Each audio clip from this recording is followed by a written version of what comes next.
Quem passa por São Paulo do Potengi já deve ter percebido o quanto o número de acidentes tem aumentado, principalmente em áreas de grande circulação, como nas proximidades do IF ou vias muito movimentadas. Recentemente, casos como atropelamentos, colisões chamaram a atenção da população. A pergunta que fica é: o que está causando esse problema? Falta de sinalização, descuido, problemas nas vias? Hoje vamos entender melhor a situação. Então, nós estamos aqui com o professor Pablo, de Geografia. Ele vai contar um pouco de como é a experiência de transitar em São Paulo Potengi, enfim. Para o senhor, como é a sua experiência de transitar entre São Paulo e Potengi? O trânsito, essas coisas, o pessoal correndo de moto?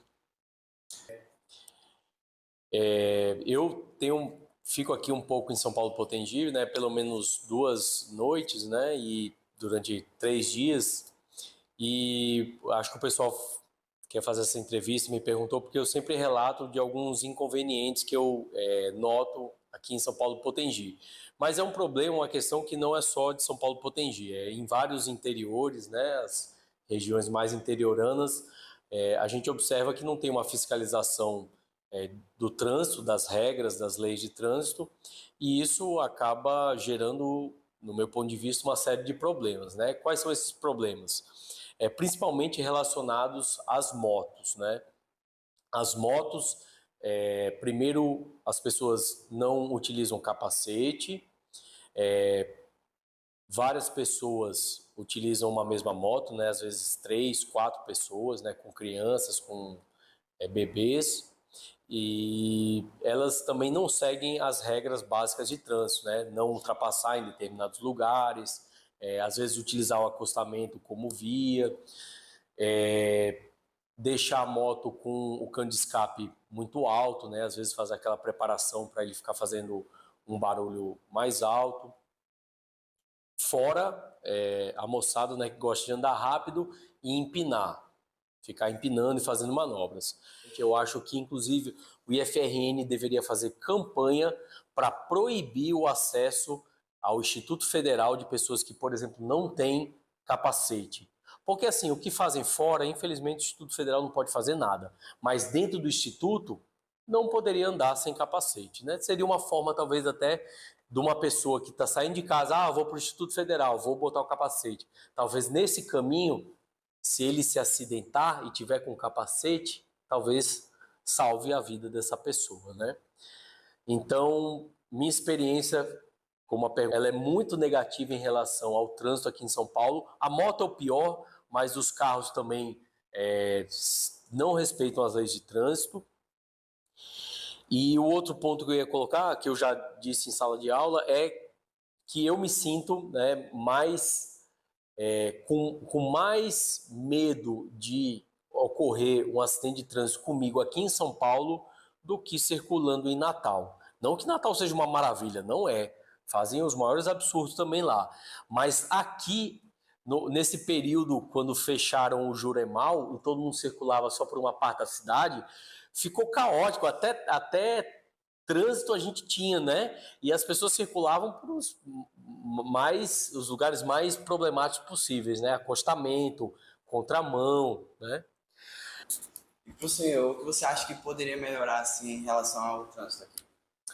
Então, assim, o básico seria cumprir a legislação de trânsito, Código Brasileiro de Trânsito, né? E para isso precisaria de profissionais da área de trânsito, de guarda municipal, batalhão de trânsito, para orientar nesse sentido, né? Fazer cumprir a legislação de trânsito, o uso de capacete, né? E as leis de uma maneira geral. Por exemplo, eu trabalhei no município que é Nova Cruz e lá tem um batalhão de polícia de trânsito, né? Então lá é fiscalizado, ninguém anda sem capacete. Aliás, a maioria das pessoas não usa o capacete, né? Então você não tem o barulho estridente das motos, né? Então é uma coisa mais organizada, dada essa condição da cidade de ter mais policiamento, né? Então acho que aqui teria que ter mais sinalização vertical, horizontal de trânsito, pintura, você ter as sinalizações mais visíveis e uma fiscalização no poder público para coibir essas práticas. Eu sei que é muito difícil, né? Não é fácil, né? Lá em Nova Cruz isso existe porque tem um batalhão de trânsito e eu observo isso em várias cidades que eu já trabalhei, né? João Câmara, a gente tem muita dificuldade com o trânsito também, Ipanguaçu, Apodi, Canguaretama, então são todas cidades que sofrem com essas questões relacionadas ao trânsito, à moto, essas dificuldades, né? Para nos ajudar a entender melhor a situação, conversamos com o CH, diretor do IF de São Paulo, que vai falar um pouco sobre como ele vê a situação. Na sua opinião, a falta de sinalização pode ter contribuído para esse caso? Sim, claro.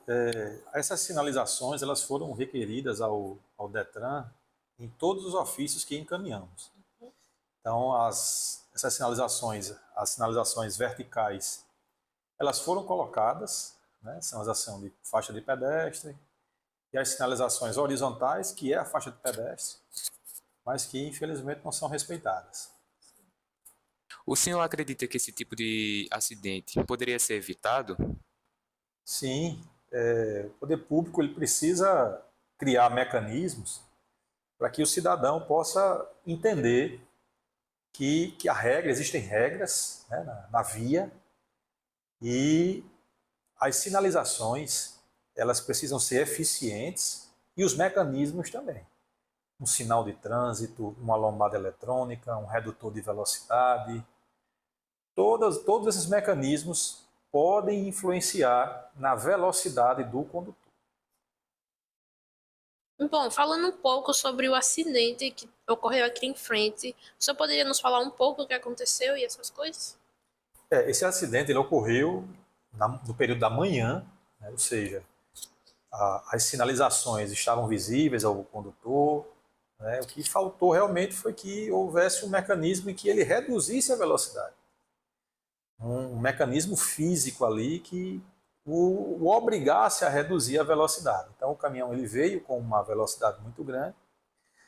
Até então não sabemos o motivo dele ter sobrado na curva, né? Pela alta velocidade que ele estava, provavelmente não deu tempo o caminhão realizar uma curva, né, para que ele pudesse continuar o caminho e caiu na ribanceira, infelizmente, né, acabando com a vida de um trabalhador. Entre os casos mais recentes está o de Lara, que foi vítima de um acidente envolvendo um ônibus em frente ao IF. Conversamos com ela para entender melhor o que aconteceu. Olá, boa tarde. Estamos hoje aqui com Lara. Nós vamos entrevistar ela para saber como ocorreu o acidente. E nós temos algumas perguntas para você, Lara. A primeira pergunta seria como ocorreu o acidente? Bem, basicamente o acidente ocorreu de maneira inesperada, porque basicamente eu fui correndo em direção ao ônibus para tentar pegar o canto, porque normalmente eu sempre era a primeira a pegar o canto. Nisso que eu fui pegar o canto, o ônibus estava em direção. Aí eu basicamente acabei deslizando para o lado e fazendo assim com que eu ficasse no chão enquanto o ônibus passava. Quando eu me virei de frente, minhas pernas estavam retas e passou como se fosse um quebra-mola por cima das duas. Foi basicamente isso. Então, Lara, você acha que esse acidente poderia ter sido evitado? Sim, eu acho de diversas maneiras. Em caso do ônibus não ter chegado tão tarde, quanto dos alunos não terem corrido, porque o ônibus ele fica em um lugar muito difícil de se passar, onde é entre um ônibus e outro, que é ele próprio passando e o outro ônibus, e já ocorreu de eu ver pessoa quase sendo esmagada tentando pegar o ônibus. Nisso, atualmente eu estou tentando no máximo evitar, só que as pessoas ainda continuam correndo, mesmo sabendo o que aconteceu comigo. E, tipo, pararam de correr nas primeiras e na segunda semana, mas foi só bater na terceira, quarta que voltaram a correr. Já que são adolescentes, normalmente entra por um ouvido e sai pelo outro, então fica mais difícil ainda. Na sua opinião, o que precisa mudar para que isso não aconteça com outras pessoas? Bem, para que isso não aconteça com outras pessoas, de preferência seria que o ônibus chegasse um pouco antes para as pessoas conseguirem, para que não visse em uma manada, se é que você me entende, para que as pessoas conseguissem chegar aos poucos, para assim o ônibus, tendo em vista que atualmente o ônibus quase nunca está vindo gente em pé, apenas quando vem as pessoas de manhã ou quando vem as pessoas do Partido IF. Então, basicamente, seria isso, e que as pessoas evitassem de correr e que esperassem pelo menos o ônibus parar para ir atrás do ônibus, para evitar esses acidentes, essas fatalidades, né, que aconteceram comigo, que já aconteceram com outras pessoas. A situação da ponte que leva ao centro de São Paulo do Potengi é muito preocupante. Ela passa por cima de uma via muito movimentada com muitos carros indo e vindo. Atualmente, a ponte está interditada, mas a população continua passando por cima.